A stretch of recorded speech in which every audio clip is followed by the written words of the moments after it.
Hello friends, it's me. Welcome to my channel. It's the place where you get the best practical finance tips for your life. So today we're going to talk about the #1 wealth tip that can help you achieve financial wellness like never before.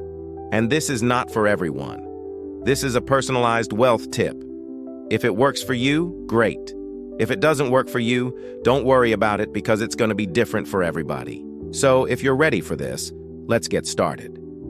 This entire video is based on an exercise that you're going to do at the end of this video.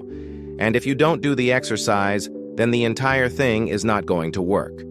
So please stay tuned till the end so that you can learn how to do it. The first step towards becoming wealthy is having a goal. Without a goal, you're just drifting through life and hoping that one day you wake up and everything's better.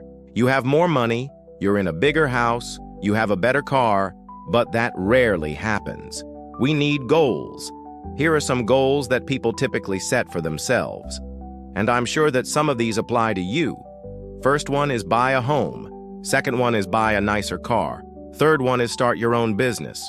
Fourth one is pay off your debts. Fifth one is save for retirement or college fund. And lastly is travel the world.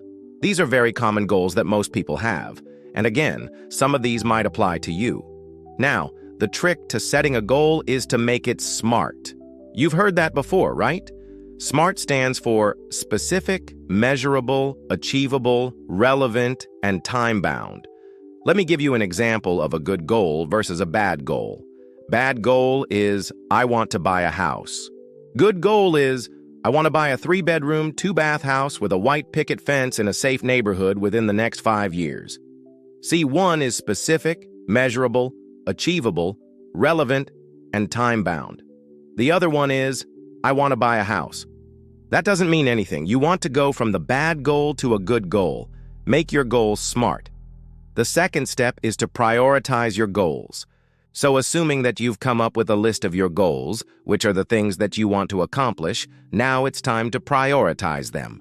Here's what you're going to do. You're going to number them from most important to least important.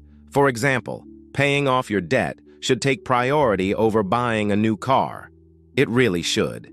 Saving for your kids' college fund should take priority over traveling to Paris. Again, it really should. So number them from most important to least important. And I know there could be some overlap here depending on where you're at in life. But generally speaking, paying off your debt is a lot more important than buying a new car. And then once you have that done, you're going to circle the most important goal. This is what you're going to focus on achieving first. And then you're going to cross out the goals that you're not going to focus on right now. And then put a dot or a circle around the next most important goals. These are the goals that you'll focus on after you accomplish your top most important goal. So again, you're prioritizing your goals and you're ranking them in order of importance. Step number 3 is to find the gap. Once you know what your goal is, it's time to find the gap between where you are now and where you want to be. For example, if your goal is to save $20,000 for a down payment on a house in the next 12 months, you would need to save $600 each month. Find out how much you need to save each month to accomplish your goal. If your goal is to save for college fund, find out how much you need to save each month. If your goal is to pay off your debt, find out how much extra you need to pay each month to pay off that debt faster. So whatever your goal is, find the gap between where you are now and where you want to be. For example, if you make $4,000 a month and you spend $3,500 a month, then you have $500 left over to save or invest. The fourth step is to cut the expenses. So now that you know the gap between where you are and where you want to be, it's time to cut your expenses. Look at your budget line by line and see where you can cut back. Can you get by with a cheaper phone plan? Can you buy generic instead of name brand at the grocery store? Can you shop around for a cheaper car insurance? The little things add up. So look at your budget and see where you can cut back. If you have a hard time cutting expenses, then you need to implement a zero-based budget. If you're not familiar with a zero-based budget, here's how it works. At the beginning of each month, you start with 0. Then you add your essential expenses, your fixed expenses, the things that you have to pay, like your mortgage, your car payment, your credit card payments, your insurance, your utilities, your groceries, etc. Add all those up and then add any variable expenses that you have like gas or entertainment or clothing. Once you've added all your expenses, then you subtract your income. What's left over should be zero. If it's not zero, then you need to cut expenses until you get to zero. A zero-based budget keeps you in check because every dollar has a purpose. There's no such thing as leftover money. Every single dollar at the end of the month should be zero. Step number 5 is increase your income. If you've done everything right up to this point and you still don't have enough money, then it's time to increase your income. Look for ways to make extra money in your current job. Ask for a raise or look for a promotion. Look for a second job or a side hustle that you can do. The options are endless. You just need to get creative. You know, there's a saying that you can't get skin off a cat, meaning that you can only get so much out of something. You can only cut expenses so much.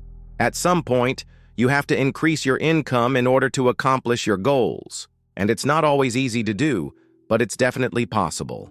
Don't give up. Keep trying, and eventually you'll find a way to make it happen. So here's your homework. Use the steps that I've outlined in this video to figure out your own wealth plan. Take your time and really think it through. This is your financial roadmap to success. Once you have it, follow it closely and make adjustments as needed. Remember, it's your plan. It's your future. So make it a good one. Now that you've got your plan in place, it's time to take action. Don't wait. Start today. Setbacks happen, life happens, things change, and that's okay. Just get back on track as soon as you can. And remember, you're not alone. There are people who want to help you succeed. So reach out and ask for help when needed. Also, celebrate your successes along the way. Reaching a milestone is a big deal. So take some time to celebrate your wins. This will help you stay motivated and on track. You can do this. Believe in yourself and trust the process. Success is within your reach. I hope you enjoyed this video. If you did, please give it a thumbs up. Also, if you've done the exercise, leave in the comments below what your top most important goal is. And I'll see you in the next video.